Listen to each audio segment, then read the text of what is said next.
Hello friends. ఓడిపోయిన వారికి మరొక అవకాశం లేదు అనుకుంటే బహుశా ఈ ప్రపంచంలో గెలిచిన వారు ఎవ్వరూ ఉండలేరు. గొప్ప వాళ్ళందరూ మన వాళ్ళైతే బాగుండు అనుకుంటాం, కానీ మనవాడు గొప్పవాడైతే మాత్రం తట్టుకోలేం. జీవితంలో కోల్పోవడం ఉండదు, నేర్చుకోవడం మాత్రమే ఉంటుంది. ఇది నీ జీవితం. నీకు నచ్చిన పని చేయి, నీకు నచ్చినట్టుగానే ఉండు, ఎవరి గురించి ఆలోచించుకు. ఓ మనిషి చనిపోతే 2 రోజుల్లో మర్చిపోయే జనం మధ్యన ఉంటున్నాం మనం. కాబట్టి ఎవరిని ఇంప్రెస్ చేయాల్సిన అవసరం నీకు లేదు. మన లక్ష్యం ఎంత ఉన్నతమైందైతే మనకు ఎదురయ్యే సవాళ్ళు కూడా అంతే కష్టంగా ఉంటాయి. సంకల్పశక్తిని ఈ ప్రపంచంలోని ఏ శక్తి ఓడించలేదు. ఒక్కొరి జీవితం ఒక్కోలా ఉండడానికి కారణం వారి ఆలోచన విధానం. ఆలోచనలు సరిగ్గా వింటే జీవితం కూడా సరిగ్గానే ఉంటుంది. మనం ఐఏఎస్ అయినా, ఐపీఎస్ అయినా, లేక నెలకు ₹1,00,000 సంపాదించే సాఫ్ట్వేర్ ఉద్యోగం అయినా సరే, మనం ఊరి నుంచి వచ్చేటప్పుడు నాన్న అడిగే మాట ఏంటో తెలుసా? నాన్న, ఖర్చులకు డబ్బులున్నాయా అని కదా. తన జేబులో ₹100 ఉన్నా సరే తన కోసం ₹10 కూడా ఖర్చు పెట్టుకోవడానికి ఆలోచించే నాన్న, తన ఆరోగ్యం బాగా లేకపోయినా మనకు కావలసినవి అన్నీ సమకూర్చే అమ్మ ఉన్న ప్రతి ఒక్కరూ అదృష్టవంతులే. జీవితం ఎల్లప్పుడూ రెండవ అవకాశాన్ని ఇస్తుంది. దాన్నే రేపు అని పిలుస్తారు. జీవితం ఓ మర్చిపోలేని ప్రయాణం. ఆ ప్రయాణంలో నువ్వు నేర్చుకోవడానికి, నీకు నేర్పించడానికి కొన్ని అనుభవాలు, కొత్త పరిచయాలు, విలువైన పాఠాలు, నిన్ను హెచ్చరించడానికి గుణపాఠాలు ఎదురవుతూనే ఉంటాయి. వాటిని ఎప్పుడు మర్చిపోవద్దు.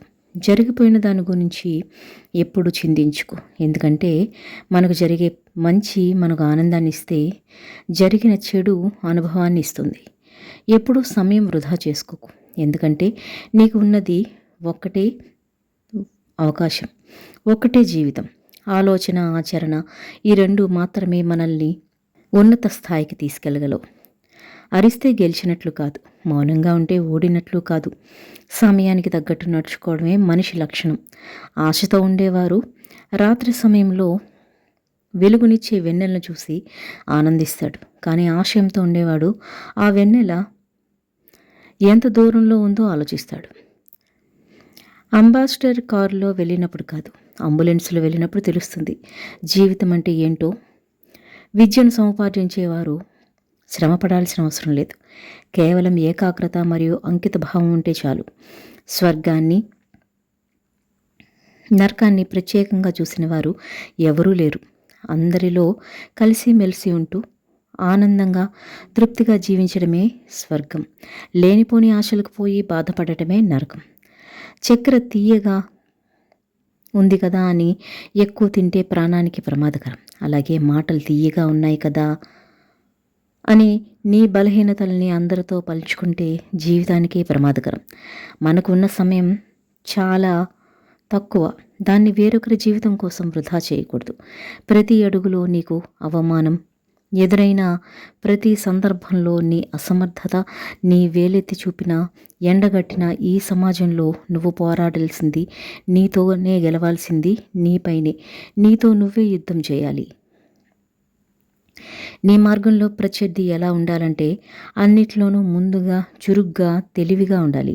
అయితే చివరకు ఆ ప్రత్యర్థి నీవే కావాలి. జీవితంలో కొన్ని అందినట్టే అంది చేజారిపోతుంటాయి. విచిత్రం ఏమిటంటే వాటి విలువ వాటిని కోల్పోయిన తర్వాత మాత్రమే తెలుస్తుంది. ప్రపంచమంతా నిశ్శబ్దంగా నిద్రపోతున్న సమయంలో మీరు తిప్పే పేజీల చప్పులు భవిష్యత్తులో విజయం సాధించిన తర్వాత ప్రపంచం కొట్టే చప్పట్లు కావాలి. నీకు కావలసిన దానికోసం శ్రమించకుండా పోగొట్టుకున్న దాని గురించి ఏడవడం మూర్ఖత్వం అవుతుంది. సాహసయాత్రల సంగమమే ఈ జీవితం. జీవితాన్ని అనుభవిస్తూ, ఆస్వాదిస్తూ ముందుకు సాగిపోవాలి. భయాల్ని, నిరాశల్ని, చేదు జ్ఞాపకాలని గాలిలో కలిపేస్తూ జీవితంలో ఏదో సాధించాలి, ఎంతో సంపాదించాలి అనుకుంటాం. కానీ అనే పదంతో ఎంతోమంది ఆగిపోతారు. ఆ కానీ అనే పదాన్ని పక్కన పెట్టి ముందుకెళ్తే విజయం తప్పక సిద్ధిస్తుంది. జీవితంలో ఎంతో విలువైనది కోల్పోయినా బాధపడకు. ఎందుకంటే జీవితం అంతకంటే విలువైనది తప్ప మన నీడ లాంటిది, మన వెనుక నుండి నడిపిస్తుంది తప్ప మన ముందు కనబడదు. అందుకే మనం మన ఎదుటి వాళ్ళ తప్పులను మాత్రమే వేలెత్తి చూపిస్తాం. బడిలో పాఠాల కంటే మదిలో మాటలకు బరువెక్కువ. ప్రకృతిని మించిన తల్లి లేదు, తల్లిని మించిన ప్రేమ లేదు, కాలాన్ని మించిన గురువు లేడు. కానీ విలువ తెలియని వాడికి విజయాన్ని చూసే హక్కు లేదు. బావి లోతు కొలవచ్చు కానీ మనిషి మనసు లోతు కొలవలేం. క్రమశిక్షణ అంటే అసౌకర్య పరిస్థితుల్లో కూడా సౌకర్యవంతంగా మెలగడం. కుంటి సాకులు చెబుతూ ప్రయత్నాన్ని ఆపేస్తే ఈ జన్మలో కాదు కదా, వచ్చే జన్మలో కూడా నీ విమర్శలకు సమాధానం చెప్పలేవు.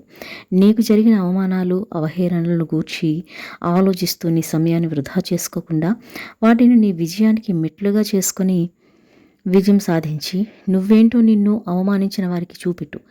జీవితం అంటే నిన్ను నువ్వు చూసుకోవడం కాదు, నిన్ను నువ్వు రూపుదిద్దుకోవడం. ఎవరు ఏ ప్రయత్నం చేసినా సాఫల్యానికి వైఫల్యానికి అవకాశం సరిసమానంగా ఉంటుంది. కానీ ఏ ప్రయత్నం చేయకుండా ఉంటే వారికి మాత్రం 100కి 100 పాళ్ళు వైఫల్యమే మిగులుతుంది. సంతోషం వచ్చినా బాధ వచ్చినా ఒకేలా ఉండు. సంతోషం నీకు తీయని చిరునవ్వులు ఇవ్వచ్చు, కానీ బాధ తీయని కన్నీళ్లను మాత్రం ఇవ్వదు. ఒక నిమిషపు బాధ కోసం 60 సెకండ్ల సంతోషాన్ని మాత్రం కోల్పోకు. నువ్వు ప్రస్తుతం మొక్కవే కావచ్చు, కానీ చెట్టులా తప్పకుండా ఎదుగుతావు. అయితే అది సాధ్యమయ్యేది కొత్త చిగురుని చిగురిస్తేనే కదా. జీవితం కూడా అంతే. రోజు ఏదో ఒకటి కొత్తగా నేర్చుకుంటేనే గొప్పగా బ్రతకగలం. మగువ వజ్రం లాంటిది. విలువ తెలిసిన వాడి చేతిలో పడితే నెత్తిన కిరీటంలో పెట్టుకుంటాడు. ఆ విలువ తెలియని వాడికి దొరికితే రంగురాయి అనుకుని వీధిలోకి విసిరేస్తాడు. మంచి కోసం చేసే పోరాటంలో ఓడిపోయినా అది విజయమే అవుతుంది. తృప్తిని మించిన ధనం లేదు, భక్తికి మించిన మోక్షము లేదు. వైఫల్యం నిరాశ కారణం కాకూడదు, కొత్త ప్రేరణకు ప్రారంభం అవ్వాలి. అలాగే డబ్బు ఎవరికైనా ఖర్చు చేయొచ్చు, కానీ అర్హత గల వ్యక్తుల కోసం మాత్రమే వినియోగించుకోవాలి. ఇది రాసి పెట్టుకో.